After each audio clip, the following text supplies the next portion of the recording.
Bonjour et bienvenue sur Android MT. Aujourd'hui on a entre les mains le Samsung Galaxy S5, nouveau fleuron de la marque coréenne. Et on va commencer tout de suite par regarder à quoi il ressemble. Sur la façade avant, pas de grosses surprises, hein. On reste très proche de ce qu'on a connu avec le Galaxy S4. On a toujours le bouton physique en bas, deux boutons tactiles sur la tranche du bas. À droite, le bouton de retour, et à gauche, le bouton qui désormais sert à lister les tâches récentes. La grosse nouveauté du Galaxy S5 au niveau design, c'est sur son dos.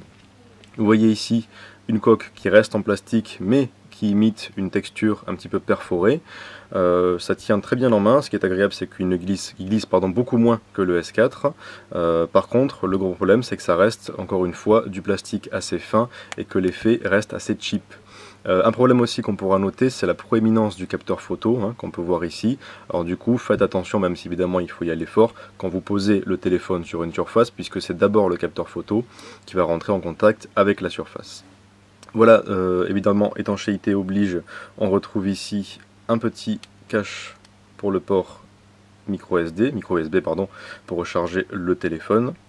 Et ce qu'on peut déjà dire, c'est que bien que léger et assez élégant, on va dire, dans l'ensemble, on déplore vraiment un manque d'originalité sur le design de ce Samsung Galaxy S5. Par contre, on va tout de suite passer à l'interface qui, elle, est déjà beaucoup plus intéressante.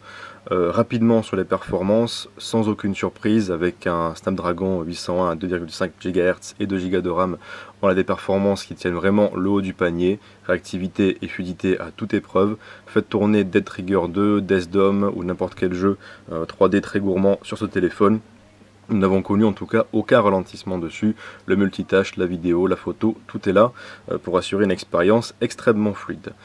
Qu'est-ce qu'on peut voir sur ce Samsung Galaxy S5, notamment la surcouche. Alors TouchWiz, ça divise un petit peu les foules.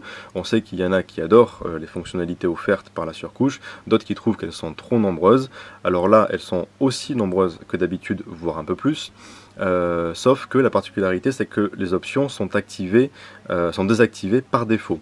Ce qui permet, grâce au nouveau menu des paramètres, d'y accéder très facilement et de choisir soi-même, sans être noyé dès qu'on allume le téléphone, les fonctions que l'on souhaite activer. On va regarder ici les plus intéressantes.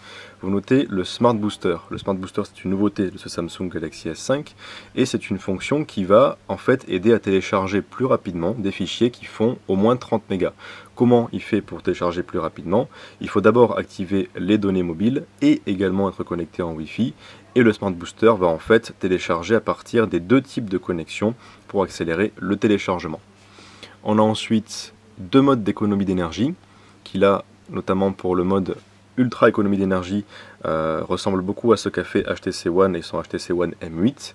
Autrement dit, cela va désactiver à peu près tous les types de connexions possibles sur le téléphone, type Bluetooth, Wi-Fi et données mobiles, et ne donner accès que aux appels, à l'envoi de messages et éventuellement la navigation internet. Alors sur le papier, on peut voir ici en prévision que ça reste assez impressionnant en termes d'économie d'énergie. Vous voyez ici que j'ai 56% de batterie restante et le logiciel estime qu'en veille, avec le mode d'économie d'énergie, je pourrais tenir environ 7 jours, ce qui est énorme.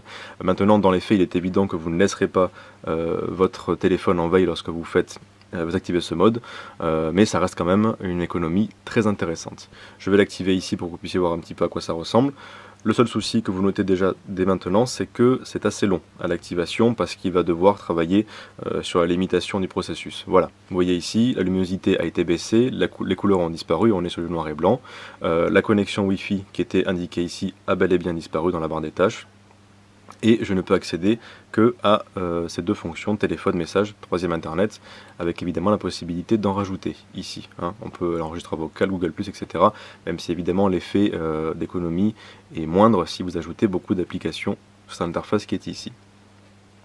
Je vais sortir de ce mode pour vous montrer un autre mode spécifique à ce Galaxy S5, c'est le mode enfant.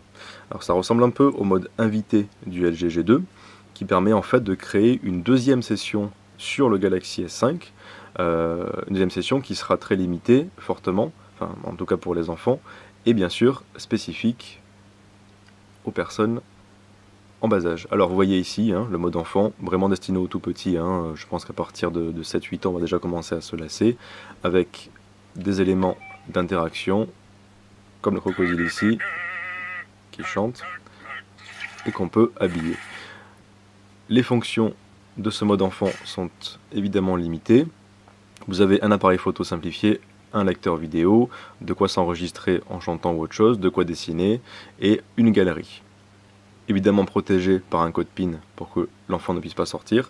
Ça reste gadget, mais c'est un ajout appréciable qui ne prend pas beaucoup de place dans la mémoire, donc pourquoi pas. Attention cependant, lorsque vous activez le mode enfant pour la première fois, le téléphone va télécharger plusieurs applications qui, elles par contre, peuvent prendre de la place pour peu que vous ne les activiez pas, celles qui ne vous intéressent pas, puisqu'évidemment on peut choisir quelles applications apparaissent dans le mode enfant, parmi celles proposées par Samsung. On l'a déjà dit, hein, extrêmement fluide dans la navigation sur ce Samsung Galaxy S5, hein, on peut le voir ici, la réactivité est assez exemplaire. Sur l'appareil photo, on ne va pas le développer ici puisqu'un test très exhaustif a été fait sur le site android-mt.com auquel je vous renvoie. Et pour conclure sur ce Galaxy S5, il reste évidemment un excellent smartphone haut de gamme. Je rappelle qu'il vaut 679 € hors subvention des opérateurs. Est-ce que le prix en vaut la chandelle ? J'aurais tendance à dire que non, dans le sens où les innovations par rapport au S4 sont extrêmement minimes, hein. Je n'ai pas parlé du cardio-fréquence-mètre pour mesurer sa fréquence cardiaque ou du lecteur d'empreintes digitales qui reste extrêmement gadget. Je rappelle aussi que pour calculer son rythme cardiaque, il y a beaucoup d'applications qui existent sur le Play Store pour cela, hein. On n'a pas attendu Samsung pour pouvoir le faire avec un téléphone Android. Donc 680 € pour un téléphone qui ressemble fortement à un S4 avec une fiche technique actualisée, c'est extrêmement cher. Clairement, réfléchissez vraiment avant de vous jeter sur ce téléphone, sauf si les subventions de votre opérateur vous permettent de l'avoir à bas prix. Il est évident qu'avec ce téléphone-là, vous pourrez faire absolument tout ce que vous voudrez, sans aucun souci de latence ou de lenteur. Voilà, c'est tout pour cette prise en main rapide du Samsung Galaxy S5.